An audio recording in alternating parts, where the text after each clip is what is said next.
তো hello everyone, ভিডিওটা দিতে একটু দেরি হয়ে গেল। এটা হচ্ছে আমাদের এখানে চাকদার পাপনগঞ্জনী মাঠের ঠাকুরের প্যান্ডেল। তো ওখানটা নর্মাল লাইনে ভীষণ বড় লাইন পড়েছিল। আমি একটু বাইরে যাওয়াতে আমার লাইন চলে গেছিলো, আমি ঠাকুর দেখতে যেতে পারিনি, ভেতরে ঢুকতে পারিনি। যে মজার কথা যেটা, এটা ভেতরটা দেখুন সাইড দিয়ে পুরো বাঁশের করেছে। আর এটা হচ্ছে ঢোকার মুখ, দুই সাইড দুটো হাতি, তারপরে এরকম রাউন্ড শেপে দেখুন কি সুন্দর একটা গেট বানিয়েছি। এটা খুব সুন্দর, সব লোকজন ঢুকছে।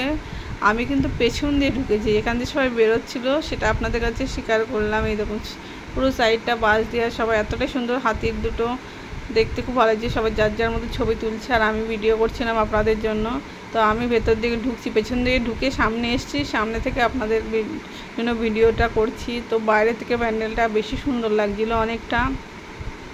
এই দেখুন পাবনা কলোনির যুবক সংঘ ক্লাব, সেটার নাম লেখা ছিল। আর ভেতরটা পুরো রাজপ্রাসাদের মতো রাখছে দেখুন। আর দেয়ালগুলোতে এক একটা ঠাকুরের মূর্তি, যা এটা কিসের তৈরি আমি ঠিক হাত দিয়ে দেখিনি, যেহেতু ভিডিও করছিলাম। প্রত্যেকটা সাইডে ঠাকুরের মূর্তি সুন্দর করা লাগানো। তো সবাই সেগুলো মন দিয়ে দেখছিল, আমিও দেখছিলাম। তো এটা হচ্ছে গলি দিয়ে একদম ভেতরে যে গেলাম, দেখুন ভেতরটা মনে হচ্ছে কোনো একটা রাজমহলে এসেছি। ওপরে সুন্দর একটা ঝাড়বাতি দিয়েছে, আর চারদিকটা মানে একটা রাজমহলে, যেটা এই দেখুন জগন্নাথ। আর যেটা বলতে ভেতরটা এই সাইডে পুরো জগন্নাথ, এই সাইডটা পুরো জগন্নাথের। যেহেতু এটা মন্দিরটা অনেকটা জগন্নাথের মডেলের তৈরি, কিসের মন্দির আমার ঠিক জানা নেই, যাই হোক দেখতে জগন্নাথের মডেলের মতোই দেখতে, জগন্নাথের পুরীর মন্দিরের মতো দেখতে।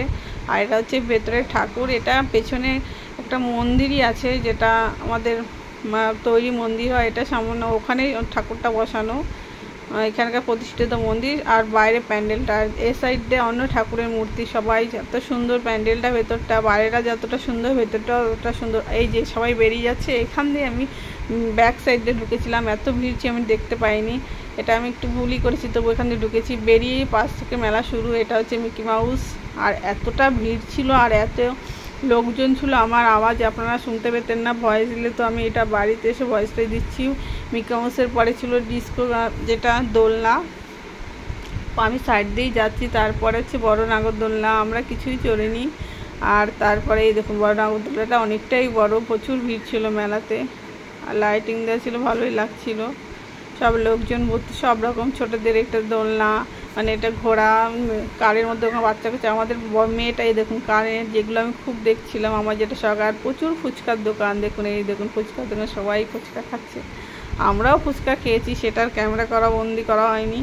আমরা ফুচকা খেয়ে তারপরে আমি পেছন দিয়ে ঠাকুর দেখতে আপনাদের জন্য ভিডিও করতে গেছি, যেটা আমার উচিত হয়নি, কিন্তু আমি ভেতরে ঢোকার সময় পাইনি, এতটাই ভিড় ছিল, লাইন ছিল। সেটা আমি আপনাদের অন্য সাথে দেখাবো।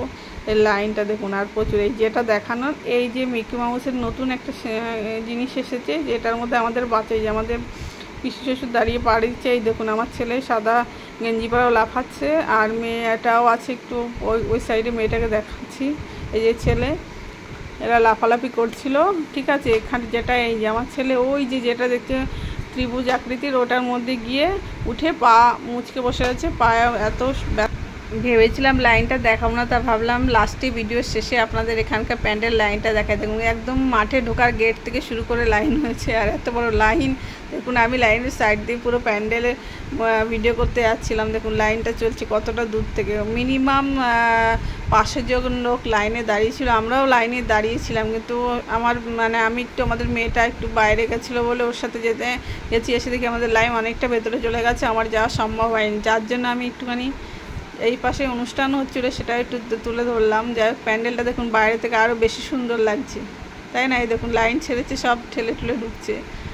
তো এই ভিডিওটা আপনাদের কাছে কেমন লাগলো জানি, যারা চাকদার লোক তারা অবশ্যই এই মাঠে গেছো, প্যান্ডেল দেখেছো, লাইনে কে দাঁড়িয়ে প্যান্ডেল দেখেছে সেটাও কমেন্টে জানিও। আমি কিন্তু লাইনে দাঁড়িয়েছিলাম, কিন্তু লাইন দিয়ে আমি ভেতরে ঢুকিনি।